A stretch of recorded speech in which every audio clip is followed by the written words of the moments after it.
இடையில பாருங்க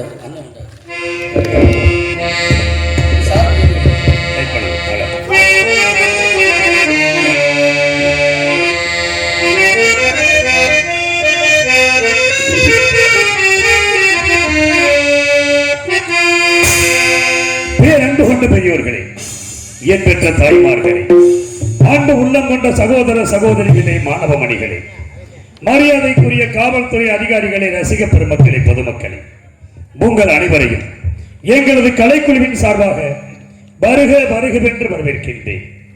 இந்த நாடக கலையை வளர்த்த தவ திரு சங்கரதாஸ் சுவாமிகள், சூடியூர் கனகசபாபதி பிள்ளை அவர்கள், நமச்சிவாயபுரம் NS வரதராசன் ஐயா அவர்களின் பாதம் தொட்டு வணங்கி, சிவகங்கை மாவட்டம் தஞ்சாவூர் MK முத்துச்சாமி ராஜ நடிகரின் மகனாகிய சமயக்கருப்பு ஆகிய நான் மாமன்னர் ஹரிச்சந்திரன் பாத்திரம் தாங்கி உங்கள் அன்பையும் ஆசையும் பெற உங்கள் முன்னால் வருகிறேன். நன்றி, வணக்கம்.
ஒரு பொய்யுரைக்கு அஞ்சி என்னை நாட்டை இழக்க வைத்தாய், மனைவியும் மகனையும் விலை கூறி விற்க வைத்து என்னை இந்த நிலைமையிலே கொண்டு வந்து நிறுத்தி விட்டாயே இறைவா. பொய்யது உரைக்க அஞ்சி, பொய்யது உரைக்க அஞ்சி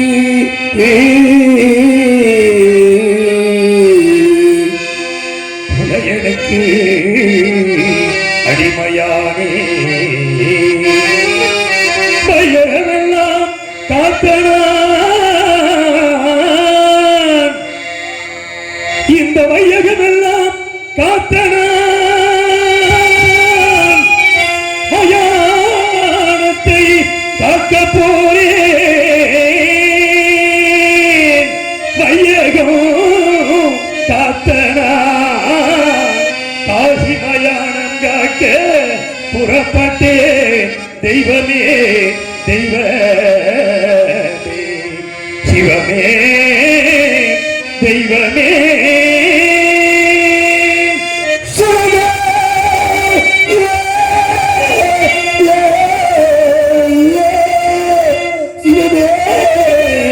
சிவமே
கிடைத்து வாழ்ந்தேன். இந்த மண்ணுலகில் உள்ள அருள் பெற்ற அனைவரும் இன்புற்று இருக்க வேண்டும் என்பதற்காக அல்லும் பகலும் அனைவரும் திருவடியை பணிந்திருந்தேனே இறைவா, நான் என்ன குற்றம் செய்தேன்? இல்லை என்று வந்தவர்களுக்கு அள்ளி கொடுத்தது நீதி தவறாது 56 தேசத்தையும் நெறிமுறையோடு ஆட்சி புரிந்தேனே ஆண்டவா, அதுதான் நான் செய்த குற்றமா இறைவா?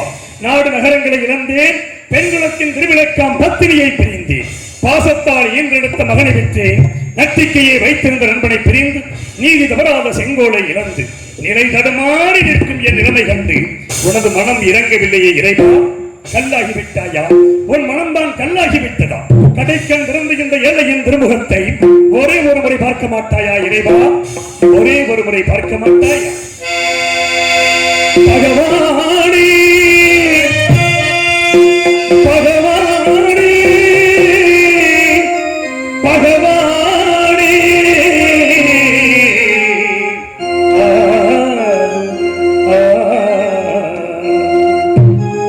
பகவானே மௌனம் ஏனோ பகவானே மௌனம் இதிகாலும் இதிகாலோ பகவானே மௌனம் ஏனோ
காலத்திலே என்னுடைய மகன் தேவதாசனுக்கு பிறந்த நாள் விழா 55 தேசத்து அரசர் சுற்றி அமர்ந்திருக்க அவ்வப்போது ஆலோசனை அமைச்சர்கள் அதிகரித்து ரத்தின சிம்மாசனத்தில் அமர்ந்து தேச விசாரணை செய்து கொண்டிருந்தேன். ஒரு நாள் அப்பொழுது தபத்தில் சேர்ந்த விஸ்வாமித்திர முனிவர் என் கொலுமண்டபத்திற்கு வந்திருப்பதாக காவலமரம் அறிந்தேன்.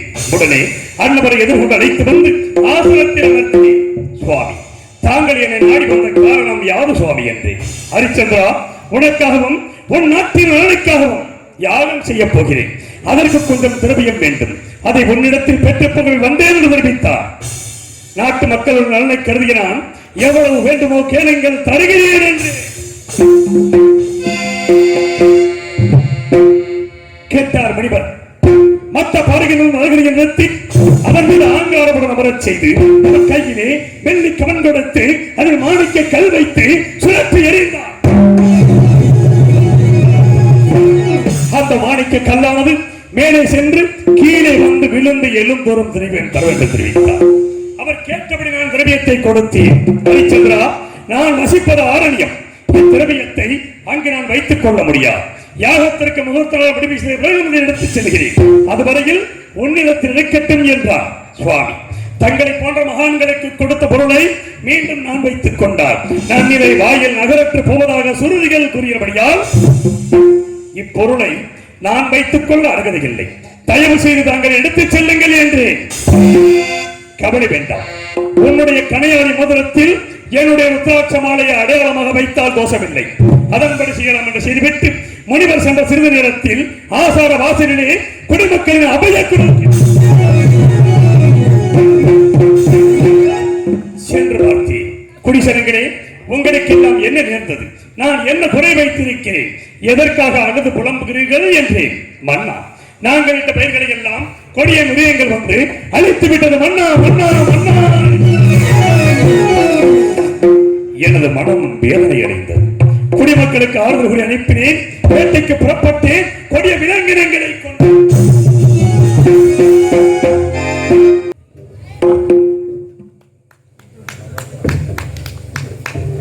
அன்பார்ந்தவர்கள், முதலில் என்ன கொடுத்தவர்கள் 3 பேர் கொடுத்திருக்கிறார்கள். பேர் யாருமே சொல்லல.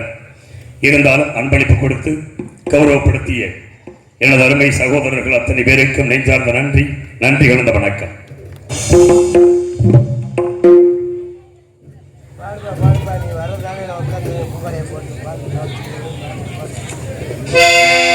இரண்டு நடனமாளர்கள் வந்தார்கள், ஆடினார்கள், பாடினார்கள். ஆடலையும் பாடலையும் ரசித்த நான் அவர்கள் வேண்டியதை கொடுக்கும்படி செய்தேன். எங்களிடம் இல்லாத பொன்பொருளா?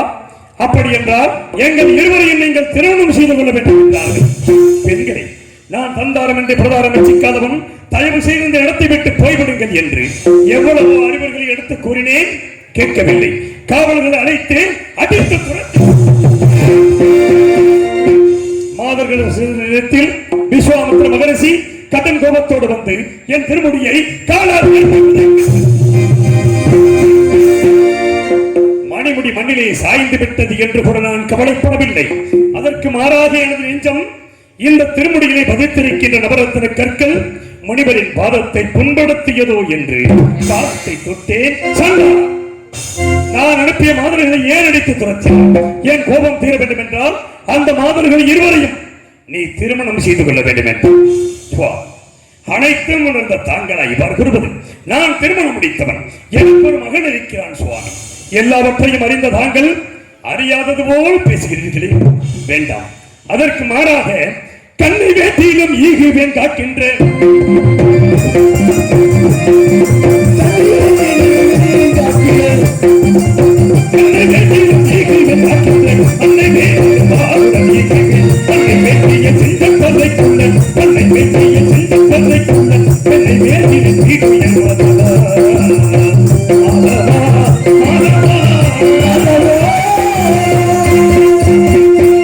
கண்ணை விடும் தருவேன். காக்கின்றது 56 தேசத்தை கேட்டாலும் தருவேன். ஒரு பொழுதும் அந்த மாதர்களை அடைய மாட்டேன் என்று. அப்படியா? உன் கல்வி நிற்கிறதற்காக நீ கூறியபடி இப்பொழுது 56 தேசத்தை எனக்கு தாரை பார்த்து கொடிய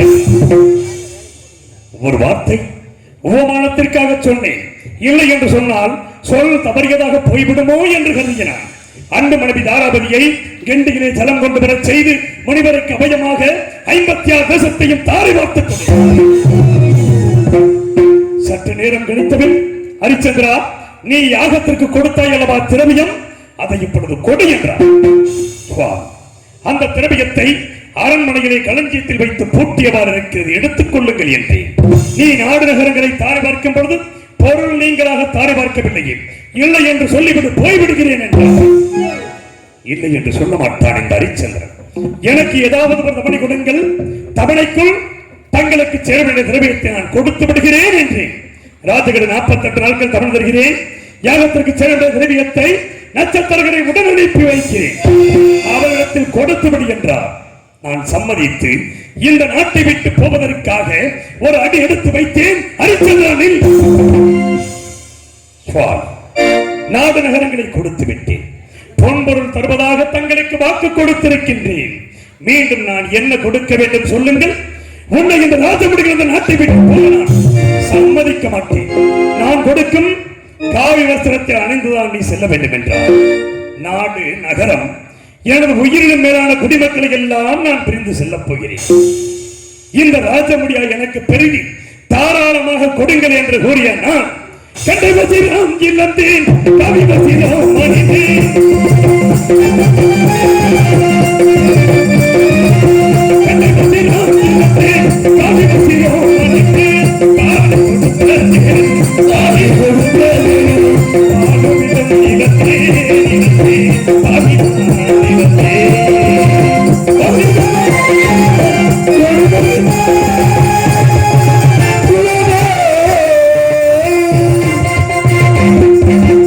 கண்டை வஸ்திரம் இழந்து காய் வஸ்திரம் அணிந்த நான் அன்பு மகனை ஒரு கரத்தில் பிடித்தேன். உயிரோடு உயிராகி உறவாடி ஒட்டி வாழ்ந்த மனைவியை மற்றொரு கரத்திலே பிடித்து நாடு நகரங்களை எல்லாம் விட்டு காசிமா நகரத்தை நோக்கி நடந்து சென்றேன். எப்படி நடந்து சென்றேன் தெரியுமா?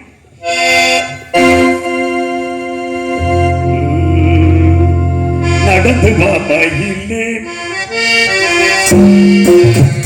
நடந்து வாயிலே சந்திரமதி அங்கயன் கோயிலே, நடந்து வாயிலே மயிலே மயிலே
செய்தேன். கடன் தீர்க்க வழி ஒன்றும் தோணவில்லை.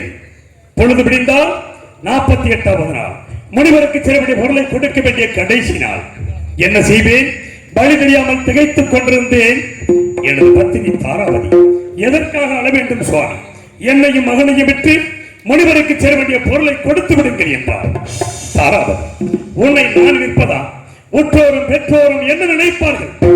கட்டிய மனைவி விட்டான் சண்டாளன் என்று இந்த உலகமே என்னை பழித்து பேசுவே தேவி என்று எவ்வளவோ நீதிகளை எடுத்து கூறி என்னை விலை கூறச் சொன்னால் வழி தெரியாமல் திகைத்த நான் இரு பேர்களையும் என் கரங்களிலே பிடித்து காசிமா நகரத்து வீதிகளிலே விலையோ விலை, விலையோ விலை, விலையோ விலை என்று எப்படி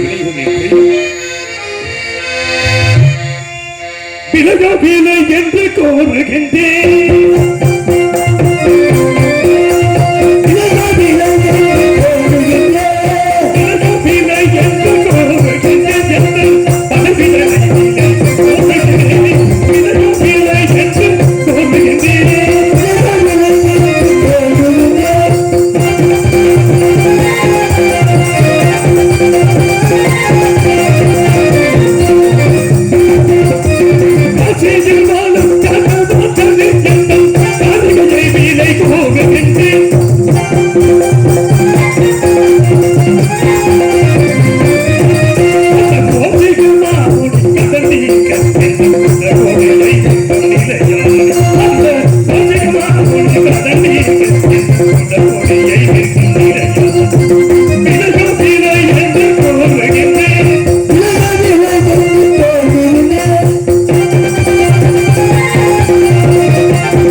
மனைவியும் மகனையும் பிடித்துக் கொண்டு விலையோ விலை, விலையோ விலை என்று கூறி அலைந்தேன். யாருமே விலைக்கு வாங்க முன்வரவில்லை. கடைசியாக இருப்பது அந்தணர்கள் வாழுகின்ற வீதி. அந்தணர் வீதிக்கு அழைத்து சென்று ஆடு மாடுகளை விலை கூறுவதைப் போல் மீண்டும் விலை கூறினேன். இந்த உலகத்தில் யாருமே செய்யாத செயலை நான் செய்து விட்டேன். இறைவா, உலகம் அறியாத புதுமை உடல் பொருளான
விலையோ விலை, விலையோ விலை என்று விலை கொண்டு சென்ற பொழுது காலகண்ட ஐயர் விலைக்கு வாங்கி அந்த மனைவியும் மகனையும் என் கண்ணெதிரை அடித்து இழுத்துச் சென்றார். அந்த பொருளை பெற்ற நான் தரகத்தில் கொடுத்துவிட்டு பட்டையுடன் தீர்ந்து விட்டது என்று மன அமைதியோடு இருந்தேன். நட்சத்திரங்கள் ஓடோடி வந்தார். ஹரிச்சந்திரா, உன்னோடு 40 நாள் கஷ்டப்பட்டு வந்திருக்கிறேன், எனக்கு என்ன வரப்போகிறாய்? 16,000 பொன் கொடுத்தாலுடைய, இல்லை என்றால் இந்த பொருளை முனிவருக்கு கொடுக்க மாட்டேன், நான் வைத்துக் கொள்வேன் என்றார். ஏன் இல்லை, நீ இருக்கிறாய் அல்லவா, உன்னை விட்டு கொடுக்கலாம் அல்லவா என்றார். ஆம் சுவாமி, என்னை நான் மறந்து விட்டேன் என்று சொல்லி என்னை அன்பு மந்திரியிடம் சொல்லி விலை கூற சொன்னேன். மனம் சூழ்ந்து விலை கூற முடியாத மந்திரியார் மூர்ச்சியாகி கீழே சாய்ந்து விட்டார். இந்த பாவியாகிய நான் என்னை நானே விலை கூறி சென்று வீரபாகி என்னும் காவலருக்கு அடிமையானேன். நகருக்கு காக்கவே நான் நிசனுக்கு அடிமையானே.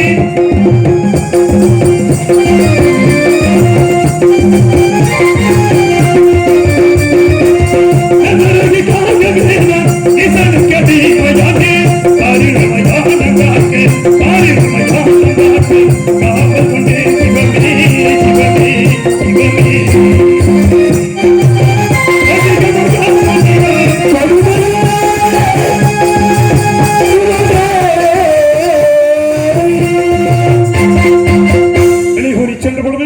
வீரவாகி என்னும் ஈமக்காவலர் விலைக்கு வாங்கினார். கல்குடம் சுமக்க வைத்தார். இறந்த கன்றை அறுக்க செய்தார். கல்குடம் சுமக்கும் பொழுது தவறை கீழே விழுந்து விட்டார். இறந்த கன்றை அறுக்கும் பொழுது கத்தியான கையிலே அறுபட்டு ரத்தம் கொட்டுவதை பார்த்து, ஹரிச்சந்திரா, உனக்கு இனிமேல் வீட்டு வேலை சரிப்படாது, நான் காக்கும் மயானம் என்று இருக்கிறது போ. வருகின்ற பிணம் ஒன்றிற்கு கால்பணம் 1 முழ துண்டு, வாய்க்கரிசி 3 மான்கள். கால்பணம் முளைத்துண்டை எனக்கு அனுப்பி வை, வாய்க்கரிசி மட்டும் உனது புசிப்பிற்கு நீ வைத்துக் கொள் என்றார். நாடாண்ட மன்னன் நிலைமையை பார்த்தாயா? செங்கோல் ஏந்தி சிம்மாசனத்திலே வீற்றிருந்து 56 வருஷத்தையும் ஆட்சி புரிந்து அறுசுவை உணவு உண்டனான். இன்று மயானத்திலே பிணத்தின் மேல் போடப்படுகின்ற வாய்க்கரிசி உண்டு வாழப்படுவதற்கு என்னை கொண்டு வந்து விட்டாய். எஜமானித்த கட்டளைப்படி மயானத்தை காக்க புறப்படுகிறேன். இறைவா, மயானத்தை காக்க புறப்படுகிறேன். விதிவழியோடு மதிவழியோடு நான் கெதிவழி பெறவே, மதிவழியோடு